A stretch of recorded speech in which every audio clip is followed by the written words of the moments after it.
Welcome to the Focus on Why podcast. I'm Amy Rowlandson and I ask my guests one simple question. Why?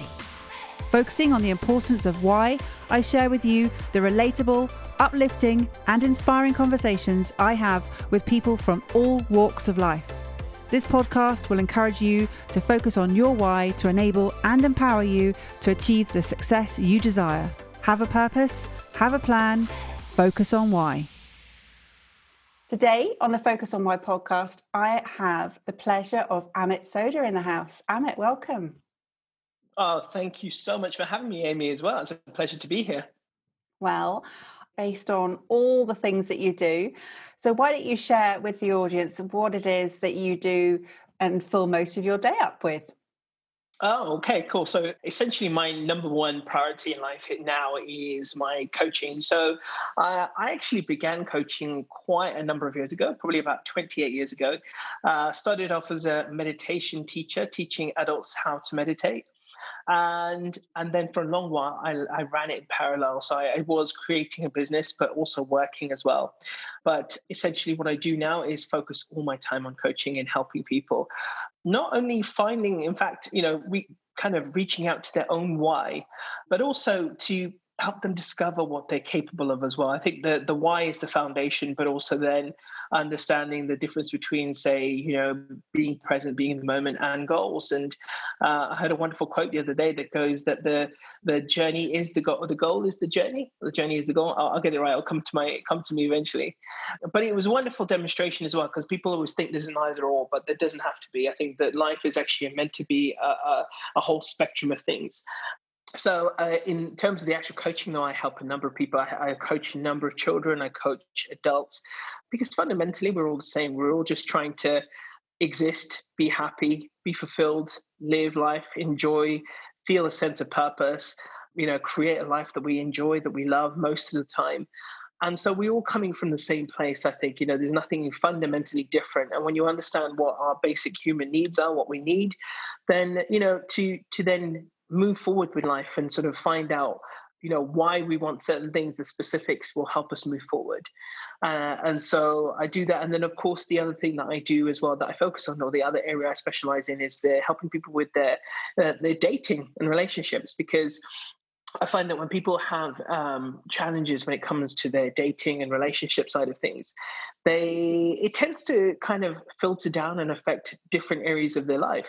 And so if you are struggling with that area, it tends to permeate other areas. And so, when you sort of address the issues that are affecting you there, it tends to then also help other areas of your life as well. Because, it could be certain things like communicating with people, communicating with the opposite sex, communicating with the same sex, communicating with people in general. And when you're able to, say, traverse that one barrier, that in itself has a massive impact on your life. Imagine just being able to, walk up to strangers on the street and just say hello and have a conversation. It's a wonderful skill to have, or use it in business and, be able to, share your point better with people. So all of these things, these are massive things. Should I say small things that can make a massive difference in our lives. And I don't know if you've ever heard of any of Tony Robbins' old recordings and stuff. And I remember he used to say this funny thing. He used to say to everyone, he'd say to the audience, I tricked you. You've actually come to a communication seminar. But, he goes, if I was trying to sell that, no one would turn up. But ultimately, it does come down to that. How do we communicate with ourselves? How do we communicate with others? But then also drilling down into the reasons why. Why do we want to do the things we do? Why get up in the morning? What's getting you to just get yourself out of bed? And when you understand that, and then couple that with what you want to do, you turn into an unstoppable force, in my opinion. I totally agree with everything you say. Although there's one thing I want to pick up on. And that was that you said about we want to exist. Now, I discern a difference between existing and living, because we all exist. But what you're talking about, I feel, is living. Yeah, I would classify ever so differently. So the way I describe this and talk to people about this as well, like, in the Western world, something that's become a sort of a huge phenomenon over the last 20 years is mindfulness. And so this is people's desire to just be. And I think the being is to do with our spirit. The goals are to do with living, and they are both required. Without the other is like having a left hand without a right hand. You need both. We need to be able to understand what it means to live in the moment. Yes, there are days you go, I use the word live in the moment, and that's also true because that is also still living, but also living with purpose, living with a goal, an ideal, a standard, a passion, something that drives us, and we need both ultimately. And I always see debates like this raging on, no, life is about mindfulness and just being present in the moment. And there's others who are like, no, it's about goals. You've got to have goals to strive for. Well, here's a novel concept. How about it being about both? How about having a balance of both? So, I wake up and I start my mornings with meditation in that meditation, I do a variety of things. I will do my process of being, being at one with the universe, being at one with God, being at one with myself, being raising my vibration, my energy, just being in the moment. But there are also days as well where I think about, okay, what are my goals? What is that I really want to achieve in life? What is that I really truly want to do? And both of those needs serve me. And so for me, I think, yes, I know what you mean. I think that there is an issue of semantics ever so slightly. But yeah, I understand where you're coming from, why you asked that question about the living. And I think that for me, the living is the both, the culmination of both, the being and the doing. And so we need both to survive, to be human beings in this form. Love that. That's great. Great distinction. Now, you say you started your day with meditation, but you also started your entire journey in life with meditation in terms of your work. How much of an impact has meditation had for you? Well, the easiest way for me to say this is that when I don't meditate, I tend to go off the rails. And when I do, I stay on the rails. And it is a fundamental part of life. And you start to realize that without you see, the interesting thing about the name of your podcast, the focus on why, there's actually more than just one element. It's not just about the why, but it's the focus. And if I am not focused, and if I am not preparing and prepping my mind, my spirit for my life, my day ahead, whether you want to take it to the macrocosm of just the day, or the microcosm of the day, or the macrocosm of the entire life, my entire life, your entire life, then I find it's easy to stray. It's easy to get stressed out. It's very simple to get annoyed at the person who cut me off at the traffic lights. It's much easier to get caught up in the day-to-day, the issues with people, the drama of life, shall we put it that way? And if there are times, and there's been times in my life where I have not meditated for long periods, and I've noticed a difference. I felt a lot more depressed. I felt more down, out of balance, out of sync with life, unsure, uncertain, very doubtful, fearful. All of these things tend to creep in unless we manage them somehow. And for me, the best tool that I know how is through meditation. Now, when I wake up in the morning, is my meditation perfect every day? No, it's not, by far from being perfect every single day. But I make it a practice and I make it a habit, because even if that 15 minutes I schedule, even if 2 minutes of that is a period in which I, feel centered, I feel, present with myself in the moment, feel my connectedness to the supreme God, the universe, whatever, give it whatever name you wish. I really don't care. It doesn't matter to me. Then I'm in a much better frame of mind, frame of spirit, frame of body, everything on my journey. But as soon as I don't, I feel it straight away, and I struggle, and I tend to have less energy, less spiritual energy. And especially when it comes to coaching, you're taking on the energy from other people as well. And you have to be prepared for that, be able to deal with it, and being able to deal with it in such a way that you help other people address their challenges without taking it on board, without it affecting you and making you feel worse, or in some way being detrimental to you. Because then suddenly you're no longer able to, or in a position to help other people. It's like that little platitude we like in this world, where we say to people that, you've got to fill your own cup before you can help others fill theirs. And I do believe that's very true. You have to have a full cup before you go and try and help everyone else, because otherwise we just tend to end up getting in trouble. Or at least from my experience, that's been in my world and my experience in my cases, that's always been the challenge I faced, that if I'm not full, I end up emptying myself much quicker, and it comes with its own raft of challenges along with it. And you talked earlier about the basic human needs and that we all need to have those fulfilled. And we're talking about the sort of Maslow's hierarchy of needs and love, your focus on love, particularly, it sort of transcends through all of those needs, right down to the basic need of human shelter and sense of belonging. So how much do you feel love goes through or filters through everything you do?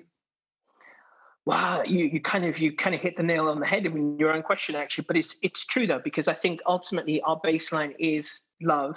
And let me take it a step further. Let me just differentiate a little bit. Us as spiritual beings, that our baseline is love, and we are either really connected to it or we disconnect ourselves from it. You're never totally disconnected, but we do tend to do this to ourselves, where we, berate ourselves, chastise ourselves, put ourselves down.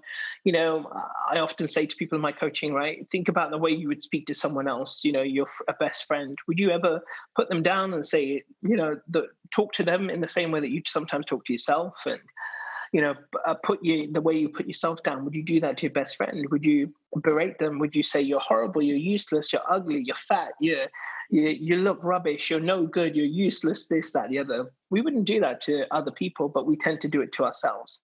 So that's one level. The other level as well is that I've always had this strong belief, and I think it is something that comes from, the old school psychiatrists such as, Freud and Jung and the rest of them, that, ultimately what we do is out of, for in some search of love, whether it's a business, whether it's a hobby, whatever it might be. Ultimately, why are we doing what we do?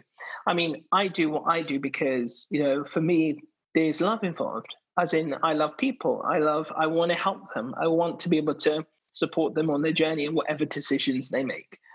And so that comes from a place of love, And I think that if you look at most businesses and, enterprises and the things that people do, and why they do it, it's because they're trying to help other people. They want to help other people have their own income, to create their own life, to be self-sufficient, to be able to take care of themselves and their loved ones.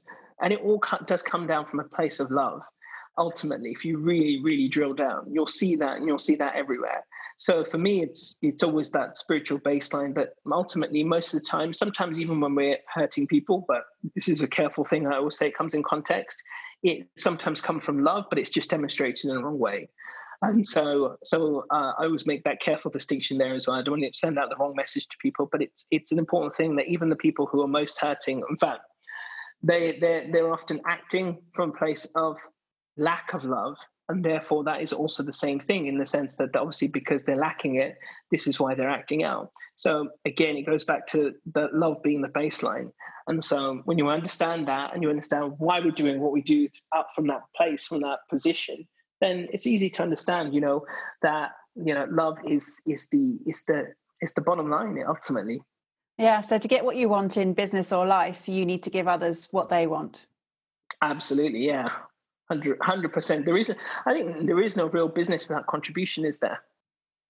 No, absolutely. And I think that businesses now are becoming more purpose driven because they understand that the social impact that they can make, and that they can profit with a purpose, because people are now being much more aware of what they're choosing to buy, what products they're using, what services they're using, and are they sustainable? Are they on a basis of, are they of ecological or environmental value to us?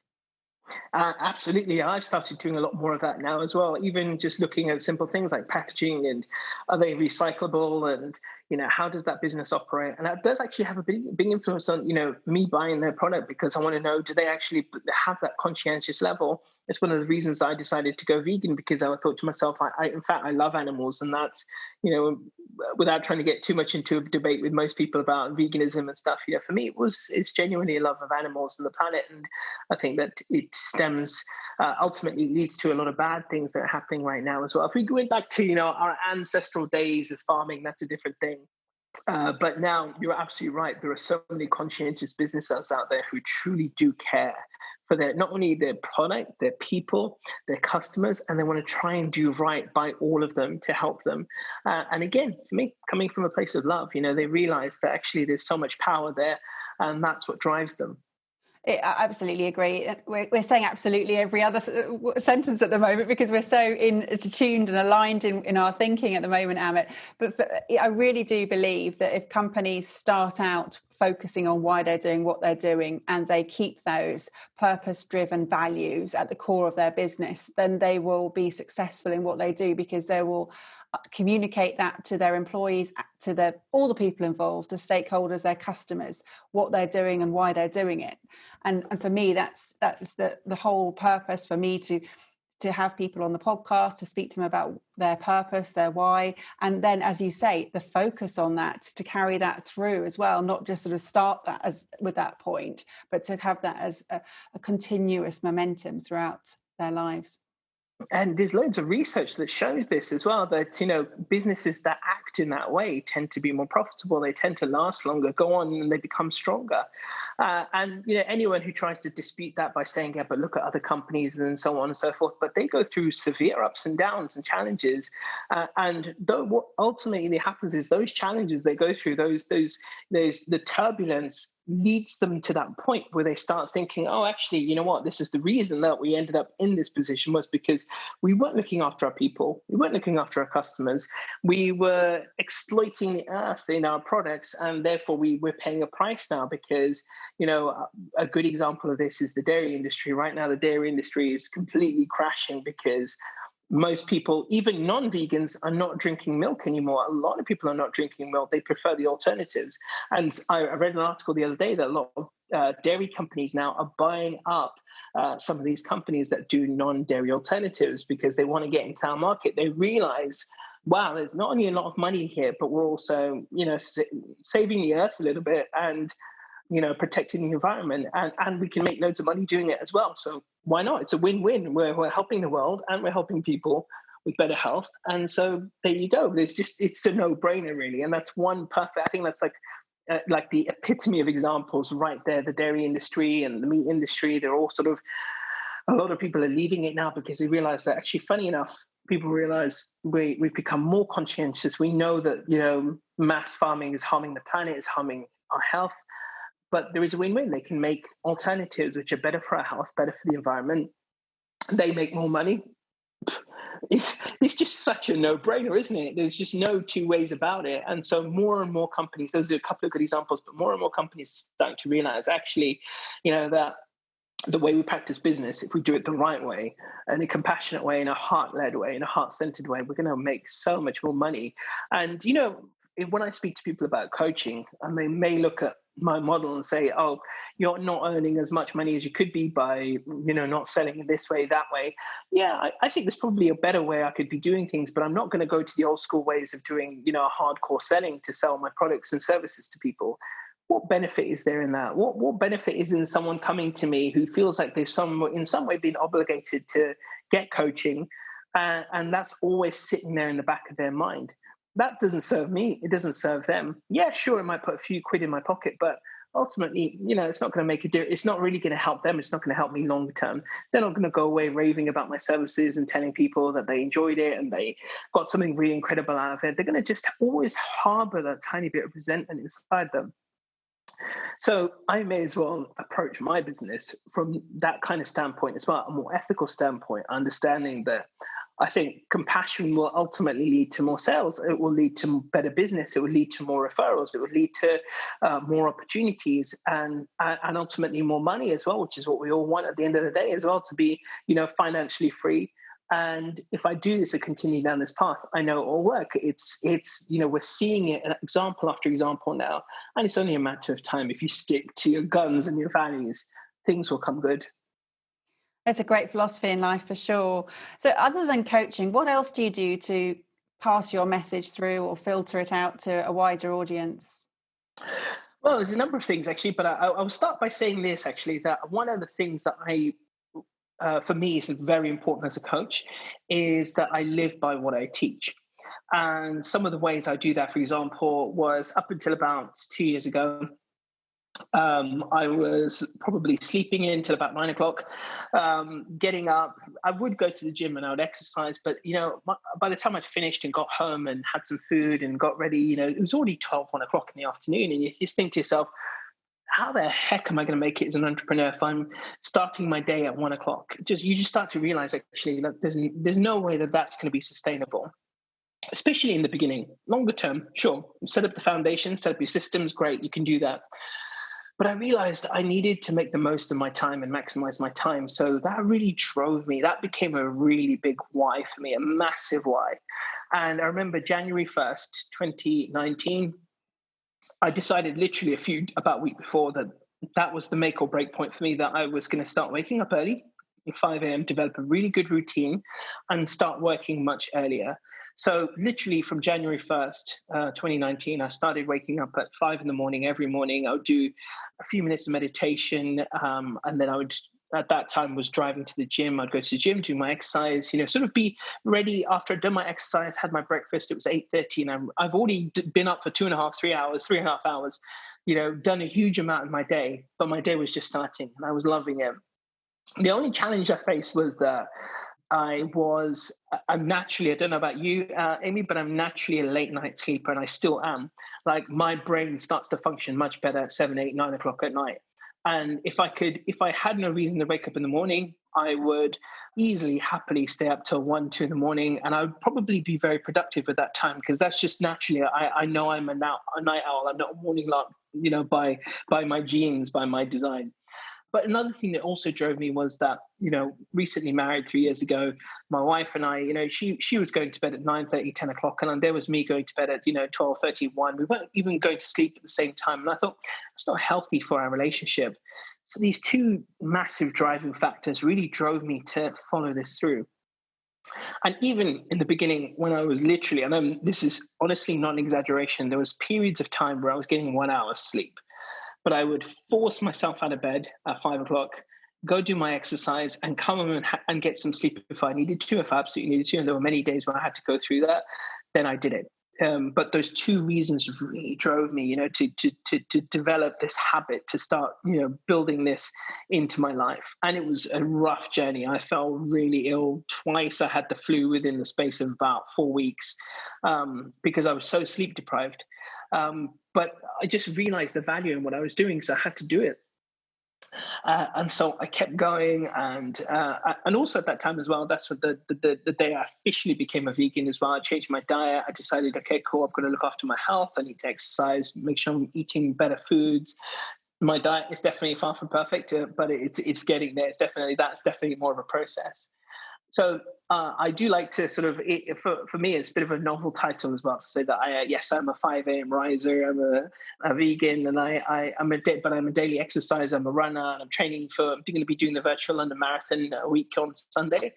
And in addition to that, in terms of my repertoire, many years ago, I used to be a stand-up comedian. I used to be, I still am, should I say, a national radio presenter. So I do that because I have a lot of love. Like, when I used to commute to work back in the day, I really used to love listening to the radio. I used to love having the feeling of having some company with me on my journey.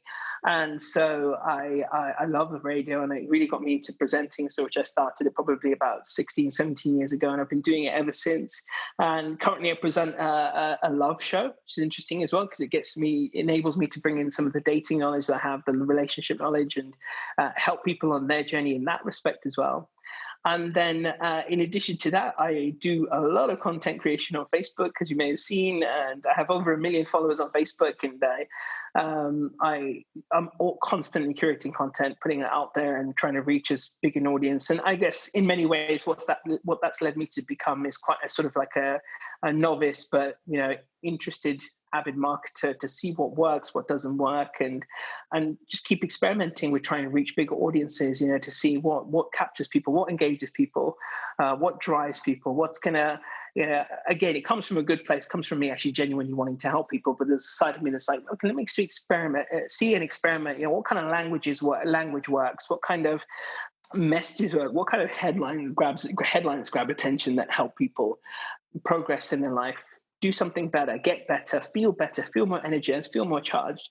And so for me, this whole journey and everything I do, I suppose, is about, okay, how do I inspire people in their lives, but also through what I do? How do I inspire people? Like even when it comes to my journey as well, having been through everything I've been through, in terms of, I've been through redundancy, completing that to absolute debt to the point where I was, felt like I was almost going to have to go bankrupt. Losing my mum, losing my sister, just being in the real depths of what I would call my personal hell. And I realized that all of these things that were happening though were just educating me. They were just getting me ready, preparing my mind, my soul, my body, everything for where I am right now. That I'm in a better position and a better human being for everything I've been through, and it enables me to help people.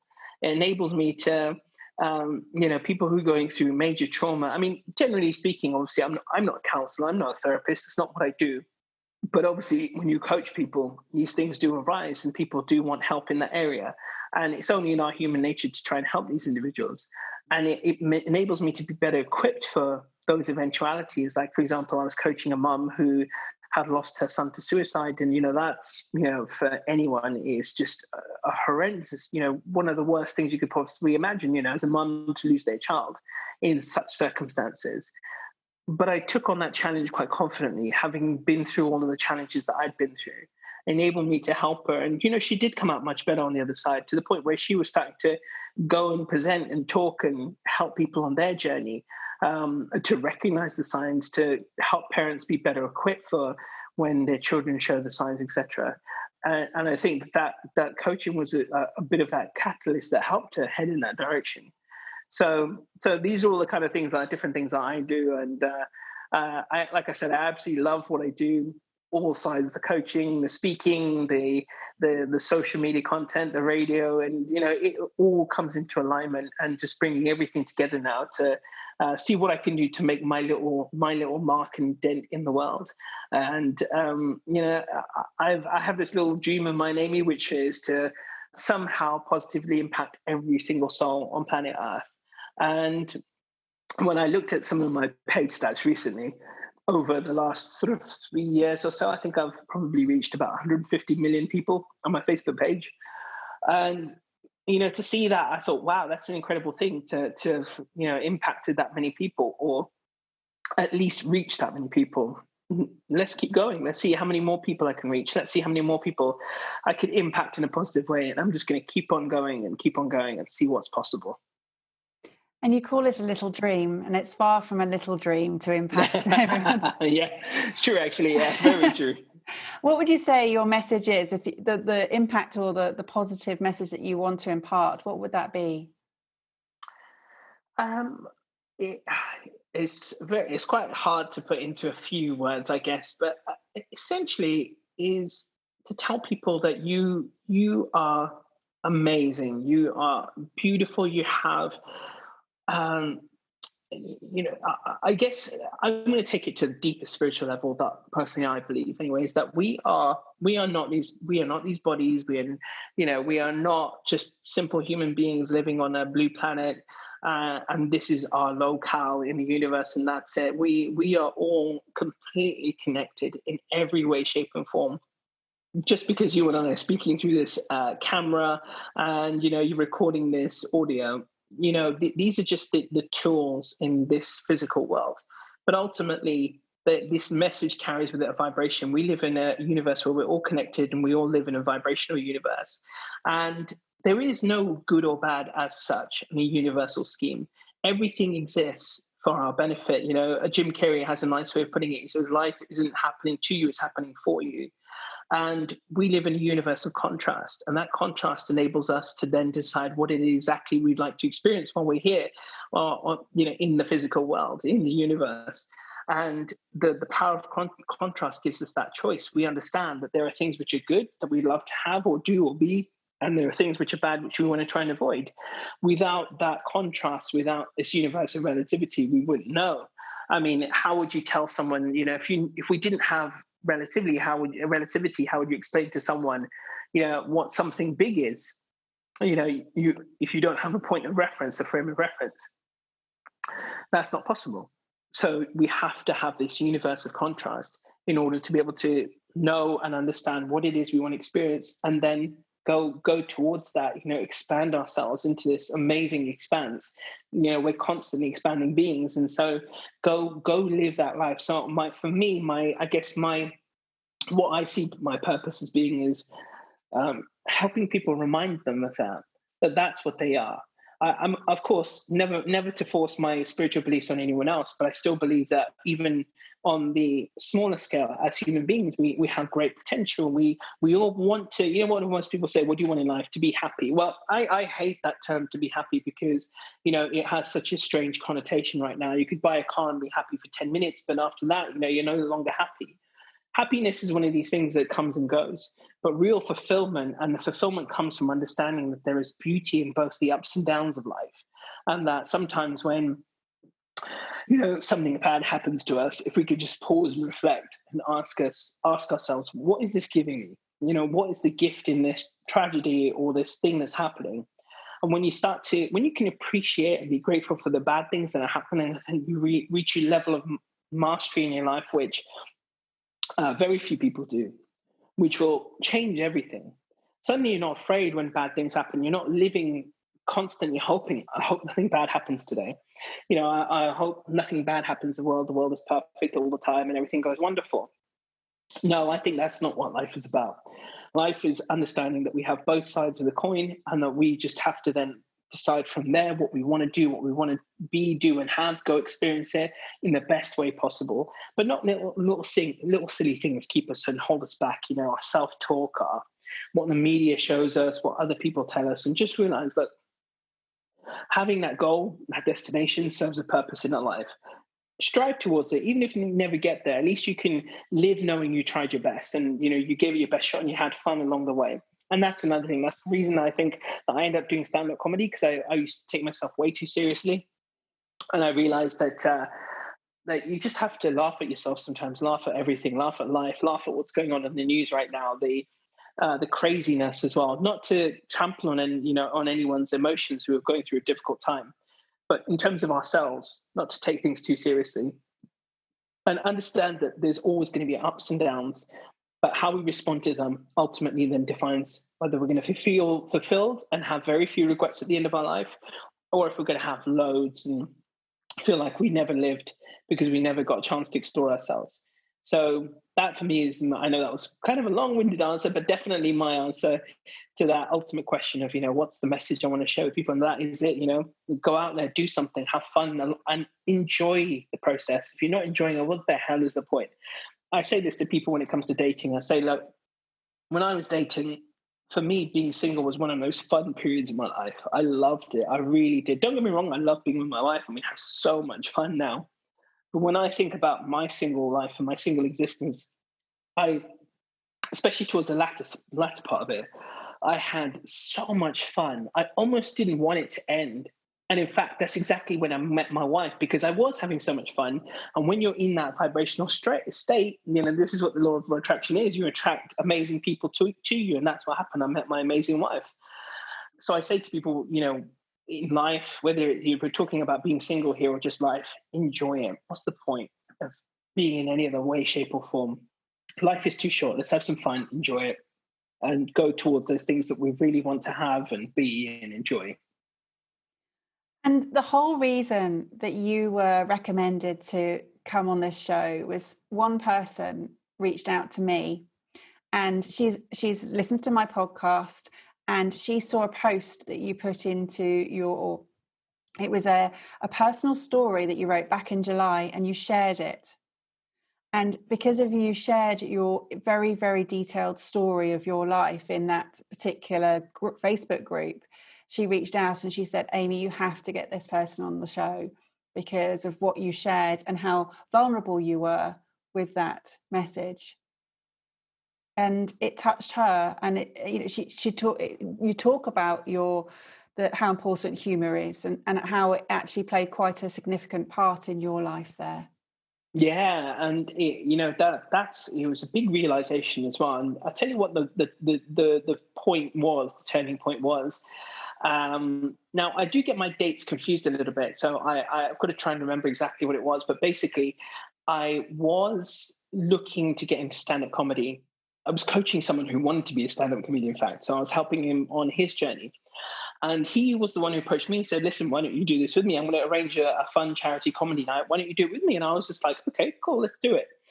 And I believe it was the same year, and I'm trying to remember the details of exactly when and everything happened. But basically, I remember my sister passed away, and we went through quite a troubling time as a family and trying to sort things out and arrange her funeral. And there were all sorts of challenges along the way. We didn't even have a funeral until much later, 2 or 3 weeks later. And like I said, I felt very heavy at that point. But I remember I ended up seeing a video on YouTube, which at that time was one of the most viewed videos. It was by, I've forgotten the name of the ventriloquist now as well, but he has many, many dolls and characters and stuff, and one of which is Ahmed, the dead terrorist. And I watched that video, and it was the first time I'd laughed in about 2 or 3 weeks.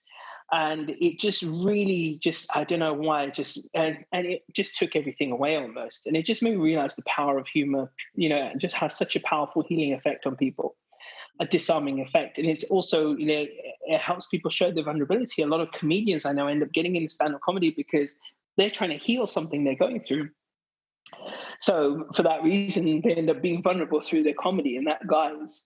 And so that kind of really opened new doors to me. And I realized that being able to express yourself in that way, and almost laughing at yourself in a way, so as to not take yourself seriously, to share your vulnerability and the challenges we go through in a humorous way, so that people can, relate to it. They can understand, oh, yeah, I'm going through the same thing as well. I never thought of it like that. That's just so ridiculous. When they look at themselves, they start to see it in a different way. And it's so, so powerful and such a healing thing. So for me, that was a big, big turning point in my journey. In starting to, there was another comedian as well. He used to say, he had this great phrase. He'd say, find the funny. And he would, just always drop that line into his comedy. Like every sort of, 5 to 10 minutes, he would always say, look, find the funny.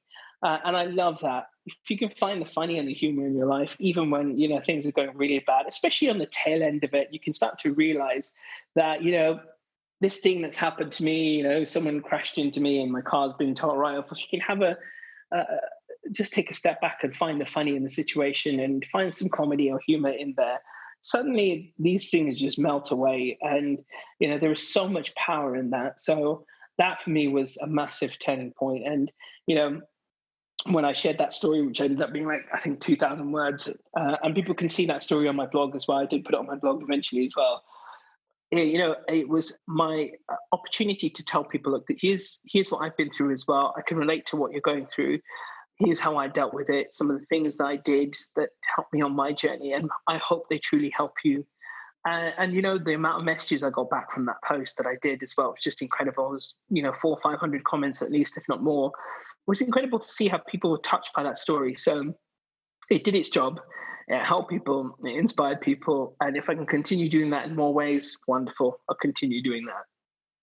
I often say that the why is our story and our story is our why, because when we share that story, we also see it ourselves. We can see our own journey. And you mentioned in there that Steve Jobs said that you can only connect the dots with hindsight. And it is so true. We don't know that what we're doing has to serve as a purpose. We don't know necessarily what our purpose is, but we just need to keep going and follow what it is that we believe in and what we find enjoyable, what we love doing. So it comes back to love again. Yes, it definitely does. And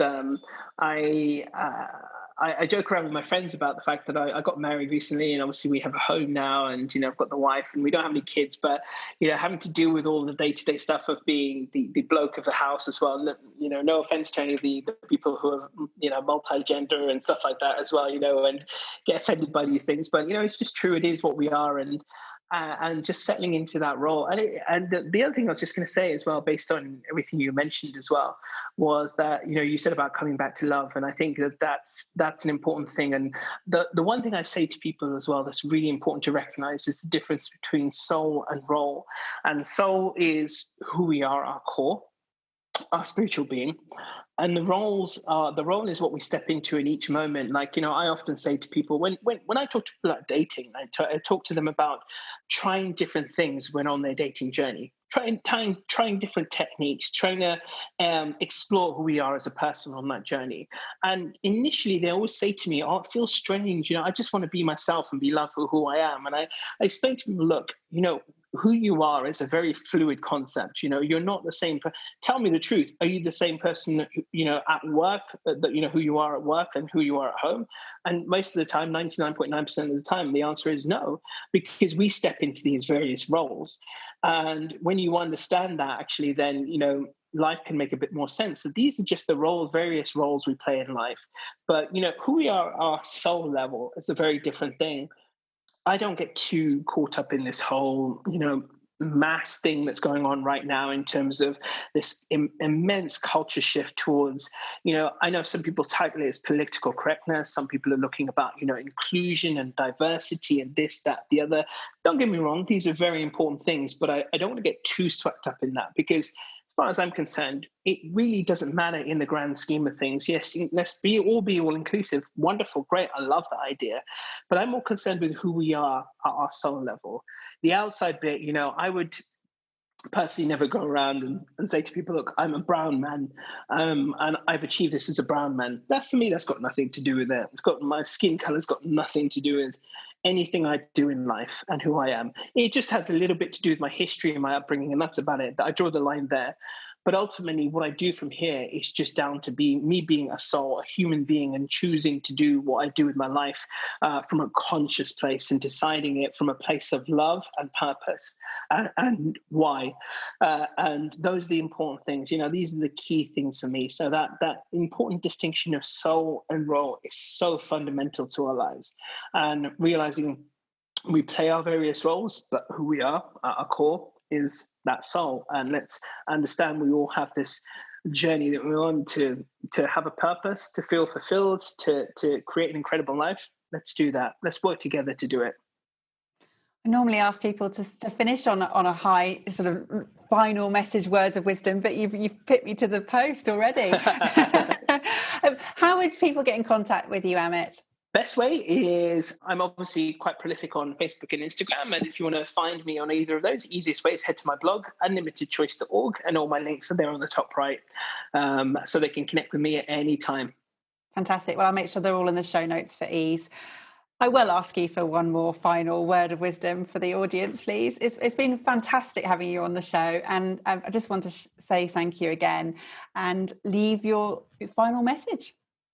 My final message is, I'll share this. So initially, when I started my blog, the initial title was The Power of Choice. And that URL was taken, so I had to choose something else. In the end, it ended up being my blog title, which is now Unlimited Choice. And there was no accident in that, because I realized later on, and I never really thought about it, because I wasn't born with the name Amit. It was changed a bit later on. And so I never gave it too much thought. It was actually, I was kind of named after one of my favorite Bollywood actors. But I realized after I'd chosen that blog name that my name, Amit, actually means limitless, or without limit, unlimited. And so it definitely wasn't by accident, but that concept, that power to choose, that ability for us to have the potential to consciously choose our journey at any given moment, to choose a different path, to choose a different outcome, to choose a different life plan, whatever it might be, we have that choice at any given moment. And so you can exercise that power anytime you want. And the other thing I'll just add on to that, couple that with the power of why, understanding what drives us as human beings. And I do this exercise sometimes with students when I'm giving talks at universities and so on. And I say to kids, students, what is it you want to do? And I kind of do that exercise where I drill down and I'll say to them, okay, so why do you want to do this? And they'll kind of drill down again. And often it comes down to, fundamentally helping people and, making a difference, making an impact. And, if you drill down far enough with most people, this is what most people will say. And if you understand that this is, a prime human need to serve, as Tony Robbins puts it in his human needs, right? Contribution and growth. For me, the growth is the choice, the power of choice. You can choose to do what you want. Contribution is the power to serve. That's part of who we are. So when you understand what your why is, and that you have the power to then choose and make it happen, you've mastered your life. Thank you for listening to the Focus on Why podcast. I'm Amy Rowlandson, and if you've enjoyed this episode, please leave me a 5-star Apple Podcast review. Connect with me on LinkedIn, Instagram and Facebook, and become a member of my inspiring, uplifting and positive Focus on Why Facebook group. I help people to focus on their why with clarity, uniting their passion with their purpose with a plan to create the life they truly desire. If you would like me to help you focus on your why, then please book a free 20-minute coaching call via calendly.com/Amy Rowlandson. And if you haven't already, please sign up for the Friday Focus weekly newsletter via my website, amyrowlandson.com. Have a purpose, have a plan, focus on why.